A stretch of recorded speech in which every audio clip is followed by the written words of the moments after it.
acara Kolbun Salim Nasional Televisi bersama saya Melati Nurul Adha. Dan telah hadir di samping saya Pak Ustadz Ali Mahrus. Bagaimana Pak Ustadz kabarnya? Alhamdulillah, baik, luar biasa. Baik nih Pak Ustadz, hari ini kita akan mengangkat tema ayat kursi. Silahkan dijelaskan mengenai gimana sih penjelasan lebih lanjut tentang ayat kursi itu Pak. Baik, bismillahirrahmanirrahim. Assalamualaikum warahmatullahi wabarakatuh. Bismillahirrahmanirrahim. Alhamdulillahirabbil alamin. Hamdan yuafi ni'amahu wa yukafi'u mazidah.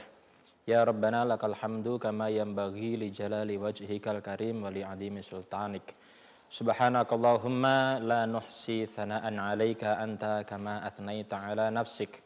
Falakal hamdu hatta tarda wa lakal hamdu idza radid wa lakal hamdu ba'da ridha.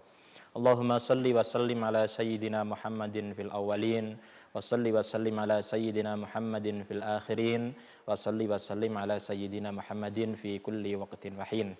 Allahumma nawaitu ta'alluma wa ta'lim wal istifadata wal ifadah wal hath ala tamassuki bi kitabillah wa sunnati rasulih wa dalalata ala al khair.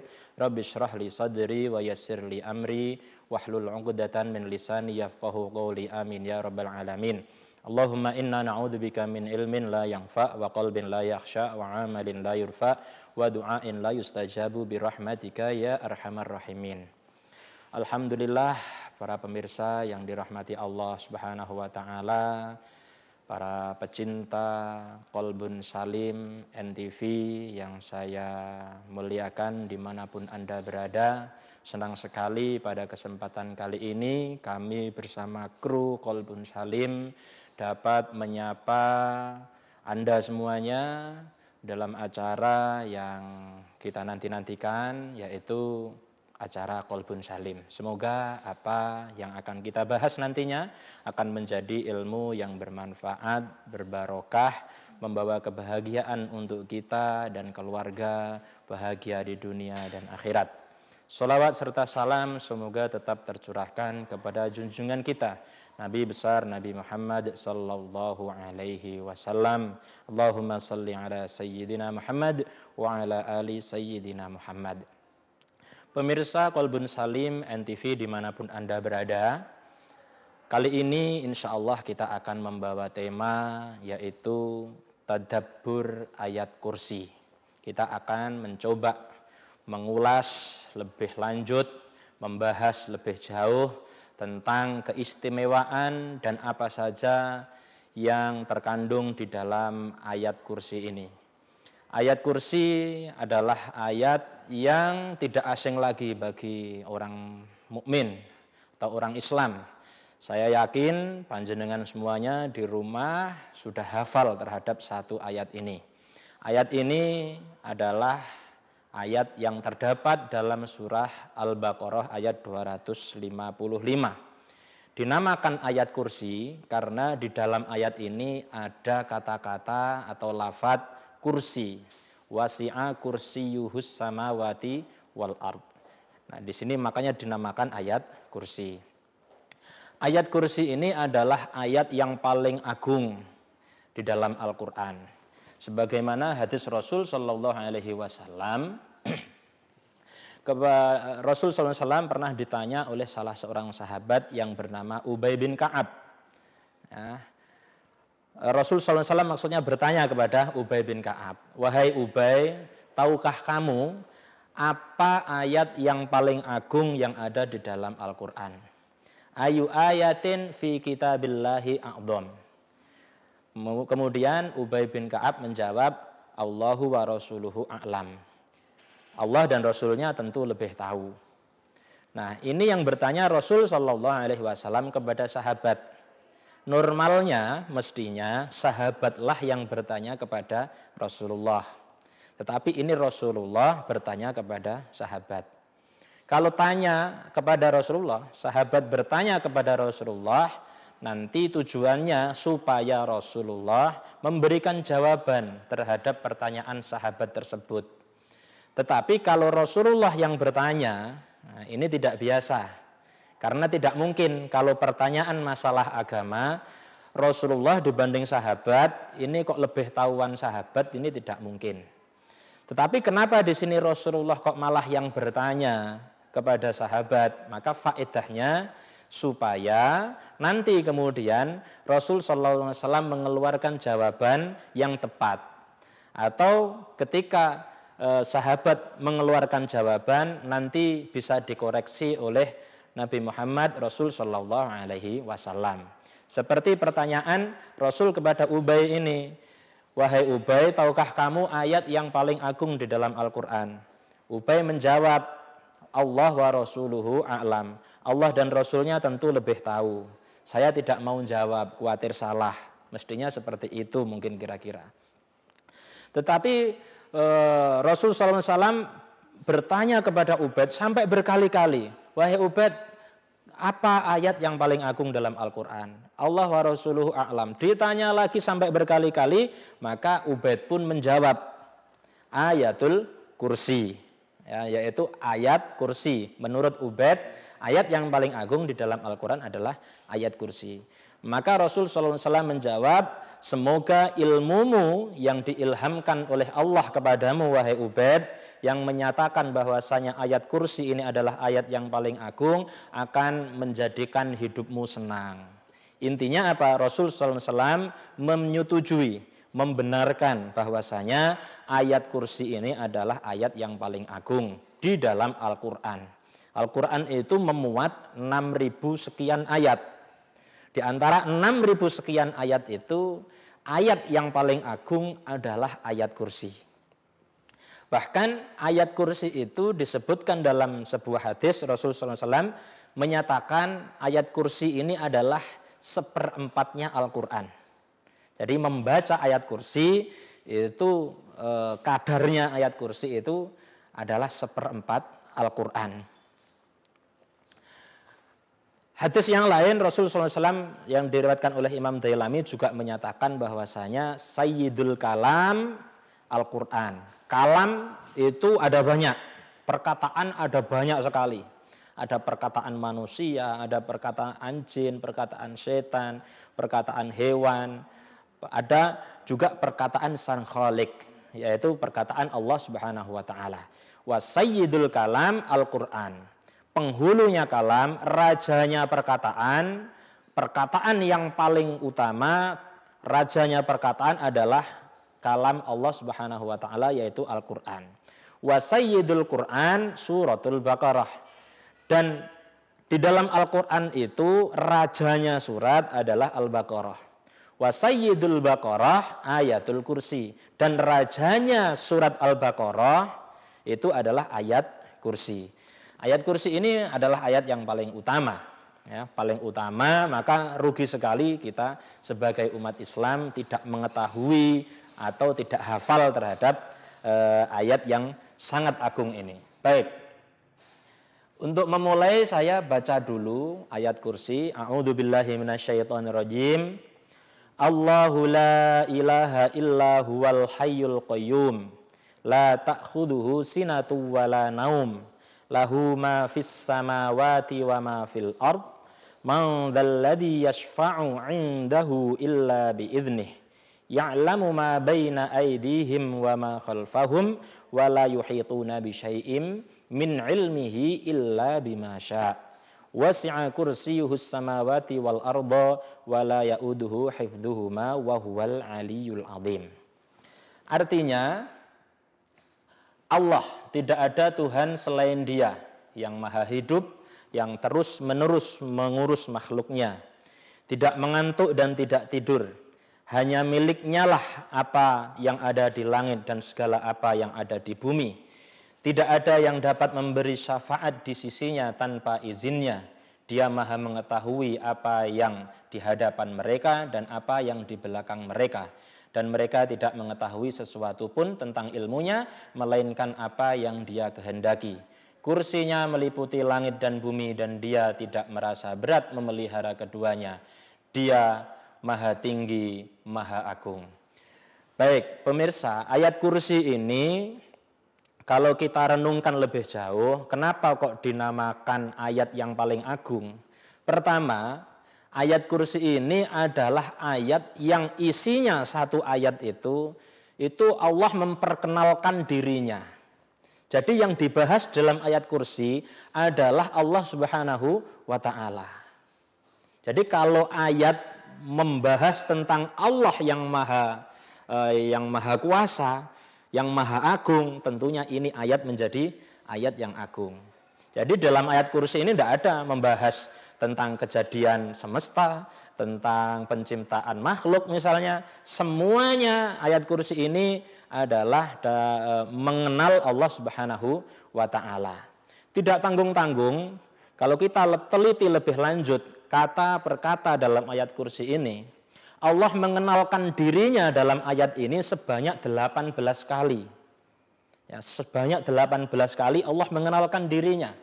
Coba kita hitung ya. Kita hitung pertama. Allah mengenalkan dirinya dengan namanya, yaitu Allah. Kedua, la ilaha illa huwa, tidak ada Tuhan selain Dia. Ketiga, al-hayyu, yang maha hidup. Keempat, al-qayyum, yang maha mengurus. La ta'khudhuhu sinatun, yang tidak pernah ngantuk. Wala naum, tidak pernah tidur. 6. Ya. Lahu ma fis samawati, hanya miliknya lah segala apa yang ada di langit. Wa ma fil ardi, 8. Miliknya lah segala apa yang ada di bumi. Kemudian nomor 9, man dzalladzi yashfa'u 'indahu illa bi'idnih, tidak ada sesuatu pun yang bisa memberi syafaat kecuali dengan izinnya. 10, ya'lamu ma baina aydihim, maha mengetahui apa yang ada di hadapan mereka. Wa ma khalfahum, 11, maha mengetahui apa yang ada di belakang mereka. Yang ke-12, wala yuhituna bi syai'in min ilmihi illa bima syaa, tidak ada sesuatu pun yang dapat mengetahui dari ilmunya kecuali yang diizinkan oleh Allah. Kemudian 13, wasi'a kursihus samawat, kursinya meliputi langit, wal ardi, dan bumi. Wala ya'uduhu hifdhuhuma, dan dia tidak merasa berat untuk memelihara keduanya. Wahuwa, dan dia, maksudnya Allah, al-aliyu, maha tinggi, al-azim, maha agung. 18 kali Allah memperkenalkan dirinya di dalam ayat ini. Maka kita kalau pengen mengenal Allah, maka salah satu metode yang paling baik adalah dengan cara memperdalam dan mengenal dari ayat kursi ini. Baik, nanti kita akan bahas lebih lanjut tentang ayat kursi. Kami kembalikan kepada Mbak Melati. Baik Pak Ustadz, terima kasih. Oke. Pemirsa, jangan kemana-mana, kita akan kembali setelah pariwara yang satu ini.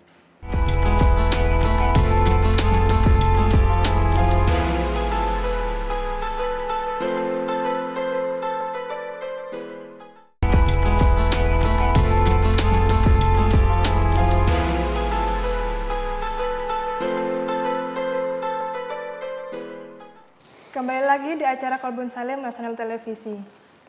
Kita akan melanjutkan penjelasan tentang ayat kursi yang tadi telah dijelaskan oleh Pak Ustadz Ali Mahruz. Baik Pak Ustadz, silahkan dilanjut penjelasan tentang ayat kursi. Baik, terima kasih. Pemirsa Qalbun Salim dimanapun Anda berada, tadi kita bahas bahwasanya kenapa ayat kursi ini menjadi ayat yang paling agung, karena di dalamnya kita dikenalkan dengan Allah Subhanahu wa ta'ala sebanyak 18 kali. Kemudian alasan yang lain, karena ayat kursi ini adalah satu ayat yang diawali dengan nama Allah. Allah. Ya. Mana ayat yang awalnya lafadz Allah? Ya, mungkin yang lain, ayat-ayat yang lain ada yang membahas tentang ketuhanan, membahas tentang Allah. Tetapi tidak diawali dengan kata Allah. Ya, seperti surat Al-Ikhlas. Qul huwallahu ahad. Tetapi ayat pertama itu kata-kata yang disebutkan adalah qul, bukan Allah. Tapi ayat kursi ini langsung kata pertama, kalimat pertama adalah Allah. Nah, itu yang membuat ayat kursi ini menjadi ayat yang paling agung. Ayat kursi khasiatnya apa saja? Banyak sekali. Ya, ayat kursi itu khasiatnya banyak sekali.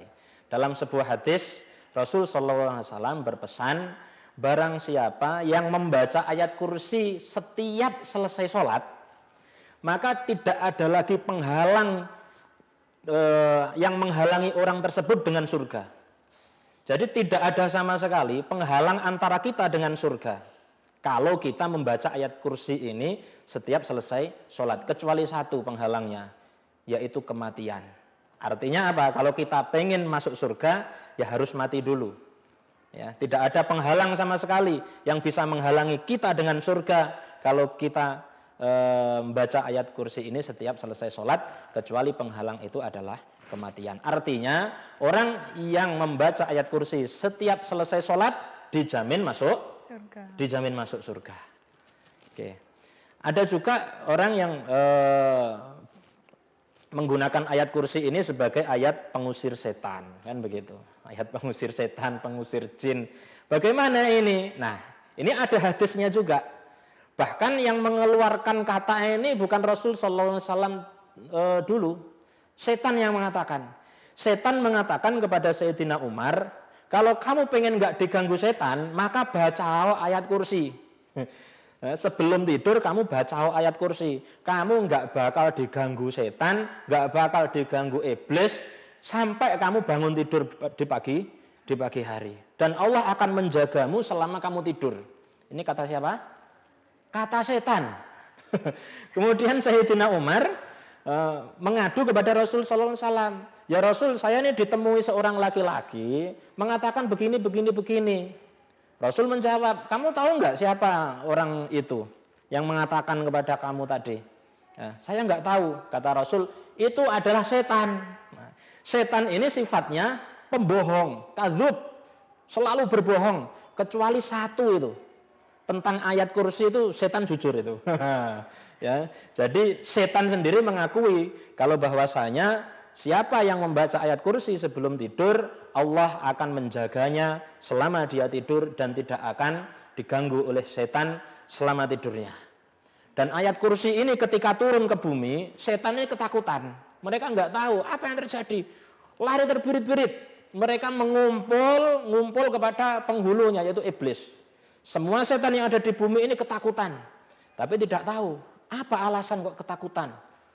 Nah, kemudian mereka berkumpul kepada rajanya yaitu iblis. Baru iblis ngasih tahu bahwasanya malam ini kamu merasa ketakutan karena ada ayat yang paling agung sedang diturunkan oleh Allah, yaitu ayat kursi. Nah, itu istimewa sekali ya ayat kursi ini. Baik, pemirsa yang dirahmati Allah Subhanahu wa taala, kita akan coba bahas sebelum kita bahas satu persatu, ya, alangkah lebih baiknya kita coba cek bacaan kita. Bacaan ayat kursi sebagian orang mukmin, sebagian orang Islam saking seringnya baca ayat kursi itu sampai apa? Sebagian bacaan itu kurang pas, tajwidnya kurang pas. Jadi ada beberapa kesalahan yang ini umum diucapkan. Nah, seringkali tidak sadar kalau ini bacaan salah. Apa bacaan yang biasanya salah orang baca tentang ayat kursi ini? Yaitu Allahu la ilaha illahuwal hayyul qayyum. Hayyu ini pakai ha. Ya, pakai ha. Karena ada biasanya orang membaca hayyu ini menjadi hayyu. Ya, hu illahuwal hayyul qayyum atau khayyul qayyum itu. Itu kesalahan yang pertama. Kesalahan yang kedua ada lafadz al-hayyu al-qayyum. Ya, ada sebagian orang membaca al-hayyul qayyum. Hayyul qayyum. Nah, ini bukan pakai kha, tapi qayyum pakai qaf. Ini kesalahan yang kedua. Ada lagi yang membaca ketika yasfa'u indahu. Man dzalladzi yasfa'u indahu illa biiznih. Lah ini ada dua ain, yasfa'u sama indahu. Nah, ini harus dibaca sesuai dengan makhrajnya, harus tepat. Biasanya karena tidak peka, tidak ngeh dengan apa yang diucapkan, ini terbaca yasfa'u, atau yasfa'u. Yasfa'u indahu. Jadi bukan ain, tapi berubah menjadi wawu, yasfa'u. Ya, ini banyak terjadi. Jadi yang benar adalah yasfa'u indahu, gitu. Ada lagi kesalahan yang biasanya orang baca itu wala yauduhu hifdzuhuma. Wala ya'uduhu itu hak. Tetapi hifdzuhuma itu pakai hak. Biasanya orang tidak ngeh bacaannya menjadi luput. Nah, menjadi luput bacanya wala ya'uduhu hifdzuhuma. Kan itu. Jadi hak semuanya. Padahal ini bukan hak semuanya. Yang pertama memang ya'uduhu pakai hak, yang kedua pakai hak. Hifdzuhuma. Ada pula yang membaca wala ya'uduhu. Nah, ini juga salah ya. Wala ya'uduhu yang betul, bukan ya'uduhu tapi ya'uduhu. Nah, ini coba kita koreksi bacaan masing-masing. Nah, kalau ada yang salah ya kita harus membenarkan bacaan kita, memperbaiki bacaan kita supaya bacaan kita sempurna secara tajwid. Baik pemirsa yang dirahmati Allah Subhanahu wa taala, tidak berlama-lama langsung saja kita akan bahas ayat per ayat dari kata per kata dari ayat kursi ini. Kata yang pertama adalah Allah. Allahu la ilaha illa huwal hayyul qayyum. Kata yang pertama yang disebutkan adalah Allah. Allah itu apa? Allah itu adalah salah satu nama dari nama-nama Allah yang sekian itu, Asmaul Husna. Ya, Allah kan punya banyak nama. Walillahil asmaul husna. Allah itu punya nama-nama yang baik. Allah, Ar-Rahman, Ar-Rahim, Al-Malik dan sampai selanjutnya. Tetapi Allah ini adalah nama yang kembali kepada zatnya Allah. Nah, karena ada nama kembali kepada sifat. Nama mewakili salah satu sifat di antara sifat-sifat Allah. Misalnya Ar-Rahman. Ar-Rahman ini mewakili nama Allah, mewakili yaitu Ar-Rahman itu nama Allah yang mewakili salah satu sifatnya yaitu Maha Pengasih. Tapi kalau Allah itu nama untuk zat Allah. Contohnya beginilah. Ini zat saya ini. Ini zat saya, wujud saya ini. Nah, nama untuk zat saya, orang tua saya ngasih nama Ali Mahrus. Nah, ini nama yang kembali kepada zat. Ya. Tapi zat ini punya sifat-sifat. Punya sifat penyayang, punya sifat penyabar, kan gitu. Nah, kemudian orang menjuluki saya dengan si penyabar misalnya. Si penyayang. Nah, penyayang, penyabar ini kembali kepada sifatnya zat. Nah, tetapi kalau zatnya sendiri namanya Ali Mahrus kan begitu. Ya, sama dengan ini Allah ini adalah nama yang kembali pada zat, bukan kepada sifat. Kalau sifat itu seperti ya maha penyabar tadi ada As-Sabur, Ar-Rahman, Ar-Rahim dan lain sebagainya.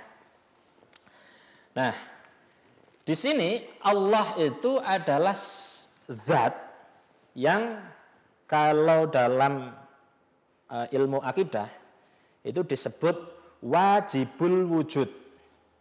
Yang wujudnya wajib ada. Keberadaan Allah itu wajib ada. Kalau Mbak Melati sama saya ini tidak wajib ada. Nah, namanya mumkinul wujud. Mungkin ada. Tapi Allah wajib ada. Tidak mungkin Allah tidak ada. Kalau manusia selain Allah itu mungkin ada. Bisa jadi ada, bisa jadi tidak. Ayah ibu kita itu juga begitu, mungkin ada.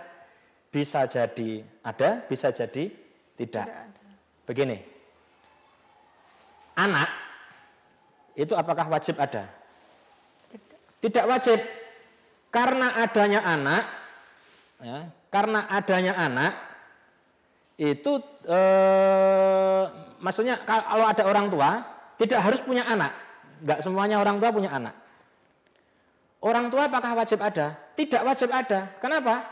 Karena kalau ada anak enggak mesti orang tuanya lengkap. Contoh Nabi Isa, ya, Nabi Isa punya ibu tapi enggak punya ayah. Berarti sosok ayah itu tidak wajib ada. Ibu juga tidak wajib ada. Contohnya siapa? Contohnya adalah Siti Hawa. Siti Hawa berasal dari Nabi Adam. Ya, kan nggak punya ibu Siti Hawa. Atau bahkan bapak dan ibu ini tidak wajib ada. Nabi Adam itu ada tanpa ayah dan ibu, kan begitu. Makhluk ini tidak wajib ada. Yang wajib ada hanyalah Allah Subhanahu wa Ta'ala. Baik, nanti akan kita bahas lebih dalam tentang wajib ada ini setelah paritawara yang lewat. Baik Pak Ustadz, terima kasih. Ya pemirsa, jangan kemana-mana, tentunya kita akan kembali setelah pariwara yang satu ini.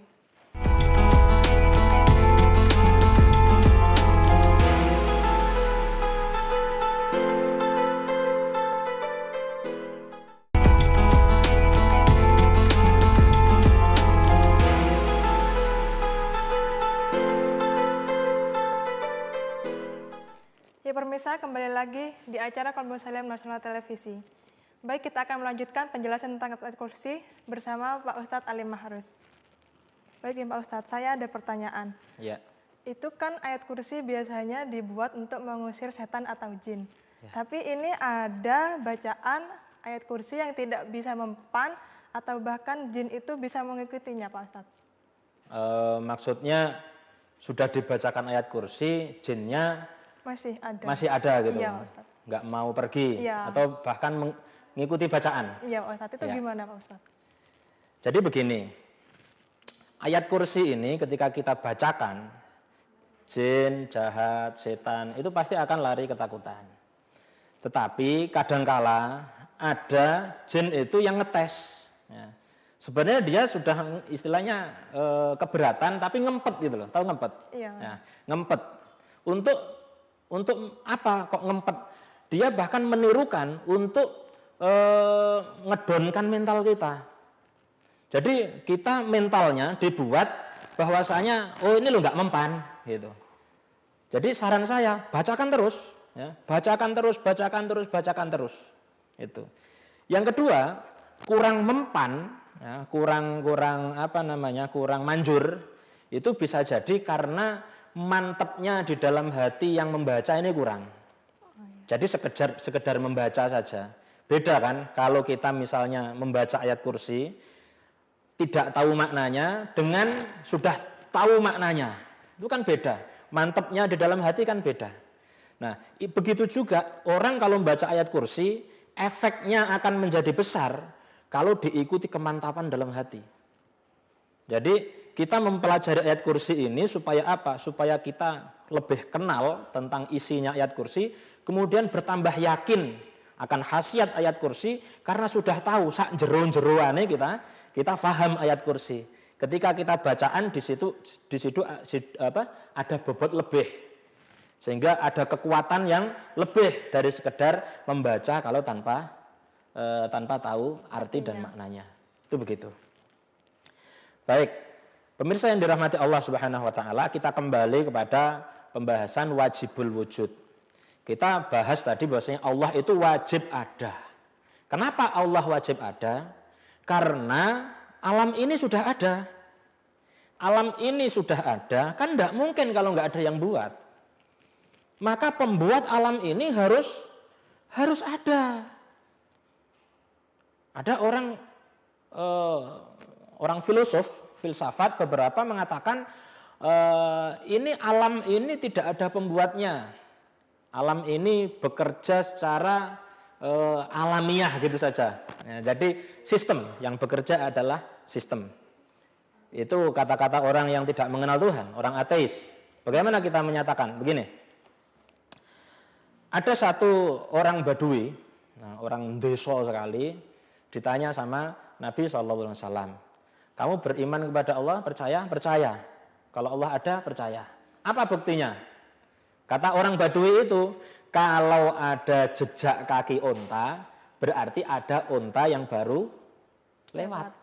Kalau ada onta, ya mohon maaf, kalau ada kotorannya onta, berarti ada ontanya, kan begitu. Ada onta yang barusan membuang kotoran, kan begitu. Mungkin tidak ada jejak kaki tapi nggak ada yang lewat. Nah, ini logika orang Badui tadi. Kita bisa menggunakan kasus yang lain. Misalnya beginilah. Saya punya laptop ini ya. Laptop ini. Bagaimana kalau saya katakan kepada Mbak Melati bahwasanya laptop ini tidak ada yang buat? Ini masuk akal tidak? Tidak masuk akal. Saya katakan, loh ini sistem alam yang membuat. Jadi ada angin, lesus, kemudian menyapu partikel-partikel yang ada di bumi, kemudian dilalah itu suatu saat terus berwujud laptop ini. Percaya? Enggak. Kira-kira saya katakan kepada masyarakat umum, ada yang percaya enggak? Saya katakan laptop ini enggak ada pabriknya. Enggak ada yang percaya. Iya, Ya, dikatakan gila. Iya. Kan begitu. Songkok, saya punya songkok. Ini saya katakan ini enggak ada yang buat ini. Ini terjadi karena sistem alam.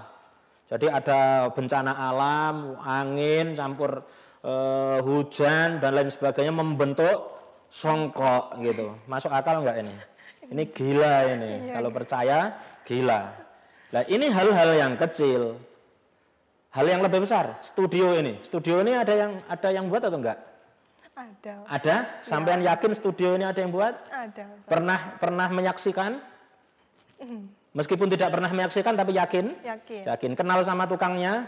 Enggak, Ustaz. Enggak kenal. Tapi yakin ini ada yang buat ya? Yakin, Ada Ustaz. tukangnya. Ya. Ini hal-hal yang kecil gitu loh. Laptop, songkok, ya, studio, rumah dan lain sebagainya. Kita ini enggak percaya kalau enggak ada yang buat. Lalu bagaimana alam raya semesta ini yang jauh lebih besar dan jauh lebih kompleks dan rumit dari sekedar laptop, dari sekedar bangunan studio ini, dari sekedar membuat songkok. Alam raya ini terus kita katakan nggak ada yang buat. Gila ini namanya. Hah? Kita mengatakan songkok nggak ada yang buat, itu mustahil. Iya, mustahil. Lalu bagaimana kita mengatakan alam raya ini nggak ada yang buat? Ya. Justru jauh lebih mustahil, begitu. Ada yang mengatakan begini, ini kan sistem, ya, sistem tata surya, dan sistem ini dibentuk alamiah, ya, secara alami, gitu.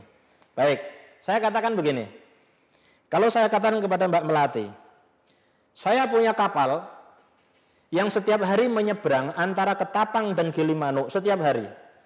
Dan itu kerjaannya ngangkut penumpang, ngangkut kendaraan dari Gilimanuk ke Ketapang, kemudian ke Gilimanuk lagi. Kalau saya katakan itu enggak ada nahkodanya, itu jalan-jalan karepe dhewe. Kira-kira percaya sampean? Mustahil, Pak Ustaz. Mustahil ya. Masa iya jalan sendiri? Masa iya jalan sendiri? Minimal ada program softwarenya kan Ya. begitu. Tapi software itu juga ada yang buat, kan ada yang bikin program. Iya. Ya. Lalu bagaimana kita kapal yang Gilimanuk Hilir Mudik tadi nggak percaya kalau nggak ada sopirnya, kita nggak percaya kalau nggak ada nahkodanya. Lalu bagaimana dengan planet-planet ini yang tiap hari muter-muter terus, bumi ini muter-muter terus sudah berapa juta kali mengitari matahari. Oh nggak pernah nabrak, ya kan? Nggak pernah nabrak sama planet-planet yang lain. Sudah berjuta-juta kali. Ya, ini kira-kira mustahil enggak kalau nggak ada yang ngatur kayak ini? Ya mustahil kalau kita katakan enggak ada yang ngatur. Iya. Ini sistem enggak mungkin. Kapal laut saja kita nggak percaya, apalagi bumi ini. Ada yang mengatakan begini, wow itu kan kebetulan. Ya, kebetulan. Jadi bumi itu muteri matahari itu secara kebetulan saja. Tidak nabrak itu kebetulan. Ya kita jawab. Kalau kamu mengatakan tata surya ini berjalan dengan sistem dan rapi sehingga tidak saling bertabrakan karena kebetulan. Oke, kebetulan itu gimana sih? Kebetulan itu peristiwa yang terjadi berapa kali? Minimal 1 kali. Ya 1 kali, 2 kali, 3 kali tak ya? Ya 3 kali. Ada enggak kebetulan tapi terus-terusan? Enggak ada, Pak. Enggak ada ya? Iya. Ya tidak ada. Yang namanya kebetulan ya sekali, 2 kali, 3 kali. Setelah itu ya enggak ada sudah. Lah kita ini menyaksikan matahari ini bumi ini mengelilingi matahari sudah berapa kali sudah. Saya umurnya misalkan 17 tahun ya. Berarti 17 kali ya mengiringi bumi ini mengitari matahari. Kita katakan 17 kali apakah kebetulan? Ya enggak mungkin. Tidak Pak mungkin Ustadz. sampai 17 kali kok kita katakan kebetulan. Berarti kalau ada sistem yang berjalan tadi sehingga rapi, tidak ada yang nabrak, berarti pasti ada yang menggerakkan, pasti ada yang mengatur. Siapa yang mengatur? Allah Subhanahu wa Ta'ala. Itu maknanya wajibul wujud. Wajib ada. Allah juga wajib ada dari segi waktu. Allah ada, sekarang ada, nanti ada. Zaman dulu juga ada. Bahkan sebelum ada waktu sudah ada. Kalau kita ini enggak wajib ada. Sampean tahun 90 ada? Belum, Pak. Belum ada. Tahun 1990 belum ada. Tahun 2090 ada? Belum, Pak Ustadz, apalagi itu. 2090. 2090 belum kan Pak Ustadz? Masih belum nyampe. Kita sekarang 2022. Iya. Berarti 60 berapa? 68 tahun lagi masih ada? Ya enggak tahu, Pak. Tahu. Ada yang tahu. Tahun 3000 ada kira-kira? Enggak tahu, Pak. Tidak tahu. Kalau sampean tahun 3000 ada berarti umurnya panjang sekali ya. Ya. Kita enggak ada, ya. Saya bisa meyakinkan diri saya dan Anda kalau tahun 3000 kita ya secara logika sudah enggak ada. Berarti kita ini mungkin ada adanya kita enggak wajib itu loh. Zaman dulu buktinya juga kita enggak ada. Tapi Allah wajib ada. Nah, di semua waktu wajib ada. Bahkan ketika waktu itu belum diciptakan oleh Allah, Allah sudah ada. Nah, ini makna dari wajibul wujud. Dan Allah Subhanahu wa Ta'ala ini, nama Allah ini kan kembali kepada zat. Ya kan? Kita tadi bahas kembali kepada zat, bukan kembali kepada sifat, kepada zat. Makanya Allah ini dinamakan lafdzul jalalah. Ya. Apa itu lafdzul jalalah? Yaitu lafadz Allah. Kenapa dinamakan lafdzul jalalah? Karena lafadz Allah ini kembalinya kepada zat, bukan kembali mewakili sifat. Begitu. Ya, baik, nanti kita akan lanjutkan pembahasan kita. Baik Ustadz, terima kasih. Ya pemirsa, jangan mana-mana, kita tentunya akan kembali lagi setelah pariwara yang satu ini.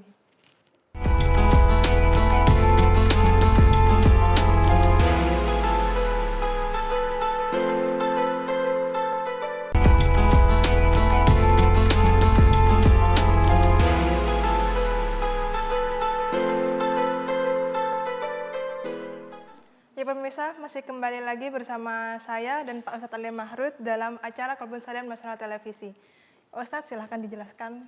Baik, kita sampai pada segmen terakhir dan insya Allah ini kan tidak mungkin nutut ini bahas semuanya ayat kursi. Kita nanti akan sambung kepada episode kedua. Kalau masih belum selesai ya ketiga, kan begitu. Ya, sampai selesai.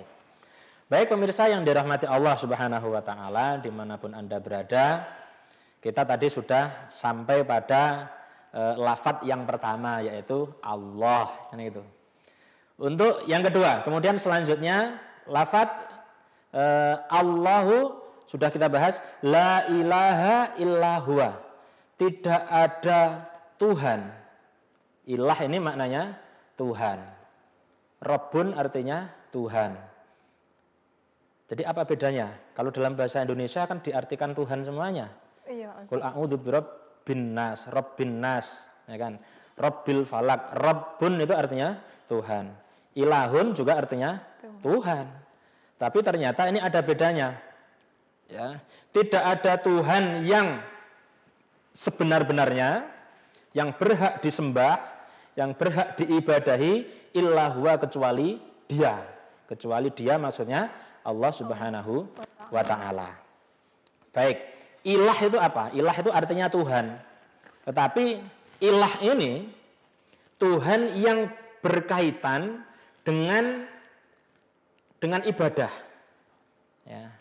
Jadi tidak ada Tuhan yang wajib untuk kita ibadahi, begitu. Ya. Tidak ada Tuhan yang wajib kita ibadahi. Ibadah itu apa sih?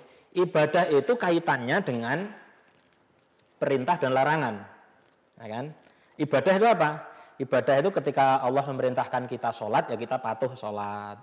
Ketika menyuruh puasa, ya kita puasa. Ketika melarang kita untuk mabuk-mabukan, ya kita tidak mabuk-mabukan. Larangan. Perintah, larangan.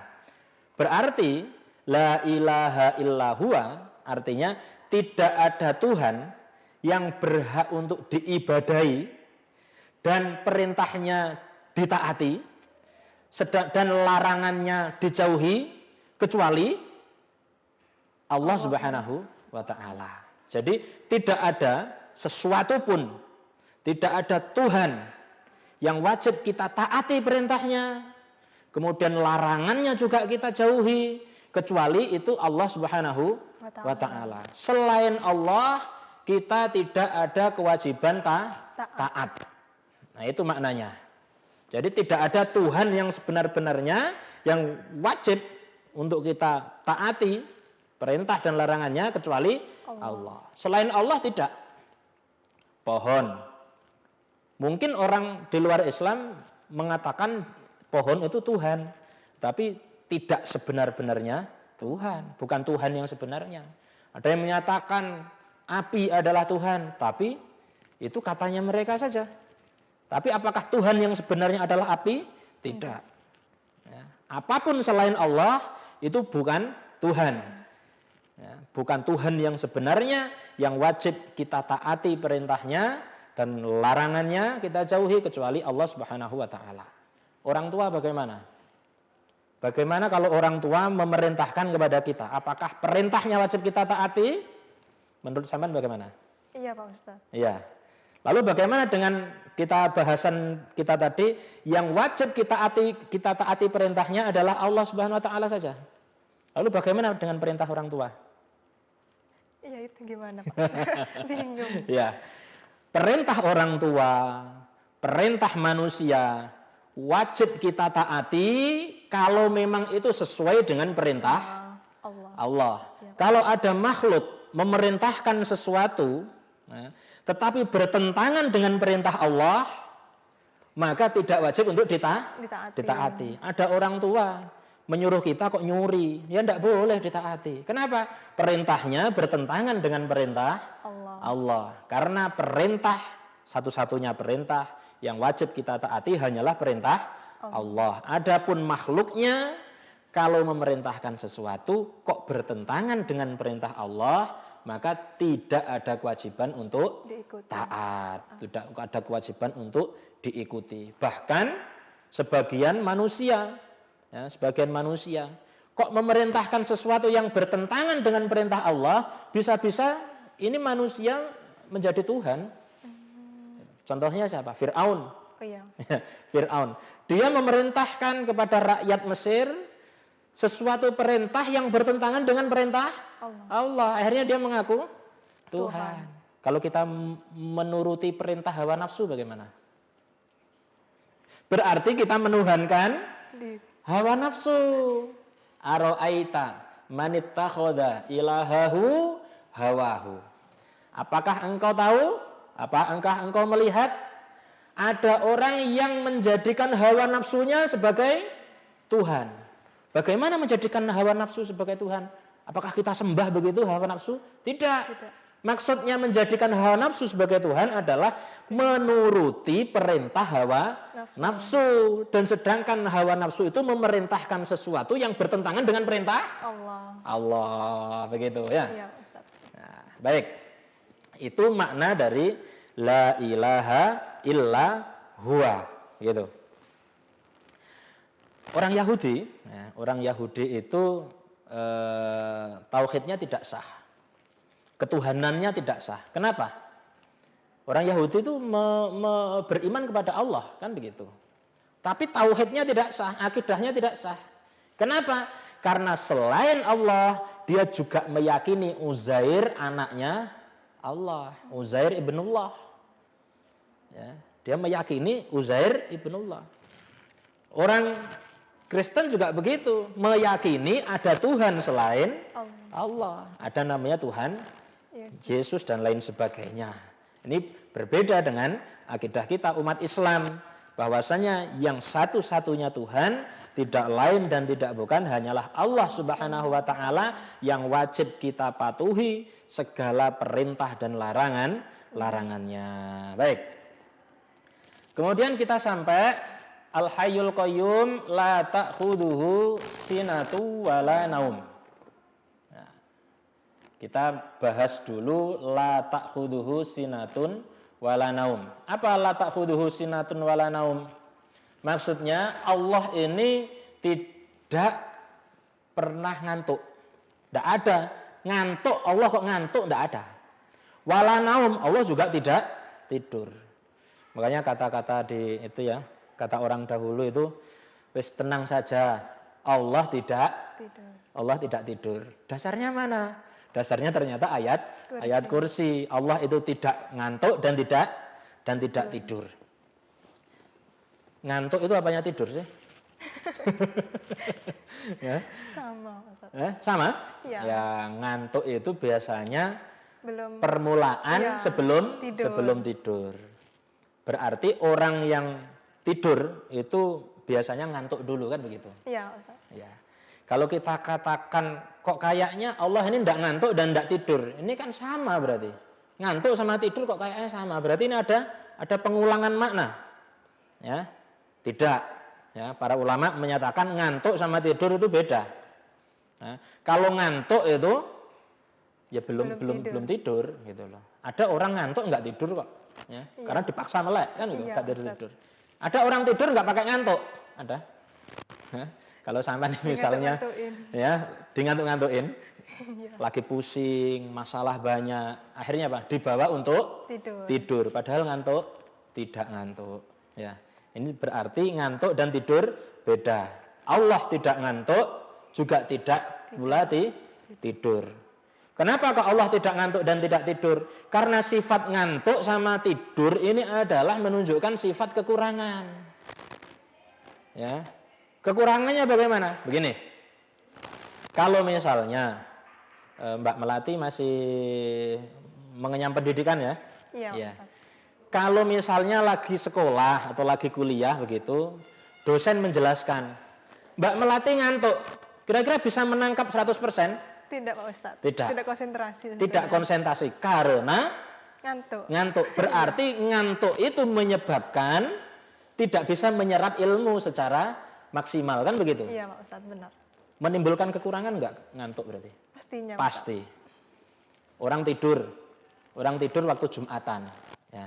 Sampai tanya itu, tadi materi Jumatan khutbahnya bahas tentang apa? Kira-kira tahu enggak? Enggak tahu. Kenapa? Tidur. Karena tidur.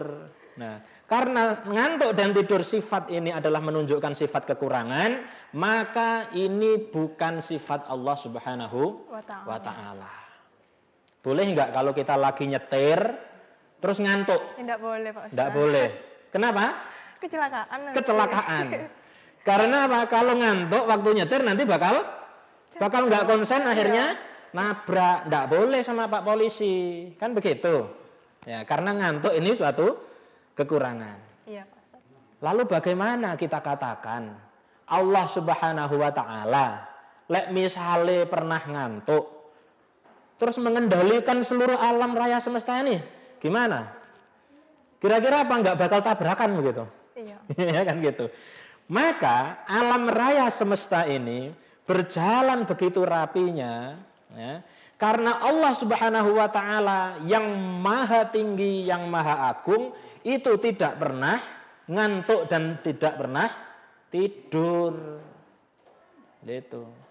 Dan ngantuk serta tidur itu akibatnya karena apa biasanya? Kita merasa ngantuk karena apa? Karena capek. Capek. Ya, orang merasa ngantuk biasanya karena lelah. Iya, lelah. Karena capek, itulah respon dari tubuh bahwasanya dia pengen istirahat. Kalau Allah seandainya ngantuk, berarti Allah itu capek, kan begitu? Allah itu lelah. Apakah kita mengatakan Allah capek? Tidak. Tidak mungkin. Iya, tidak mungkin. Kita mengatakan Allah lelah? Tidak mungkin. Tidak juga. mungkin. Maka dari itu kalau Allah tidak mengenal lelah, Allah tidak mengenal capek, maka Allah tidak ngantuk dan tidak tidur. Sifat ngantuk dan tidur itu tidak dimiliki oleh Allah Subhanahu wa taala. Kalau ada makhluk yang mengaku-ngaku sebagai Tuhan, ya kita tes saja, kamu pernah ngantuk enggak? Nah, kalau kamu pernah ngantuk ya enggak lulus jadi Tuhan. Ya. Jadi Tuhan itu harusnya enggak pernah ngantuk, enggak pernah tidur gitu. Ya. Nah, kemudian oke, kita sampai menit terakhir ya. Iya, ada satu cerita ini. Ini cerita saja. Saya ingat tadi pertanyaan sampean, kalau ada orang membacakan ayat kursi, ternyata setannya enggak pergi-pergi. Ini ada cerita satu pedagang ini menginap di satu daerah. Jadi pedagang itu nginep di jalan, mungkin nyewa satu losmen atau semacamnya. Tapi sama si pemilik ini enggak boleh nginep. Kenapa? Karena losmen pada saat itu penuh semuanya, full. Hanya satu losmen yang kosong, satu kamar yang kosong. Tapi nggak boleh ditempati. Kenapa? Katanya si pemilik ini, setiap orang nginep di kamar itu, paginya pasti mati. Nah itu, makanya si pedagang ini nggak boleh nginep di situ. Akhirnya meyakinkan pemilik losmen, bahwasanya enggak apa-apa. Insya Allah saya akan dijaga Allah, insya Allah enggak ada apa-apa.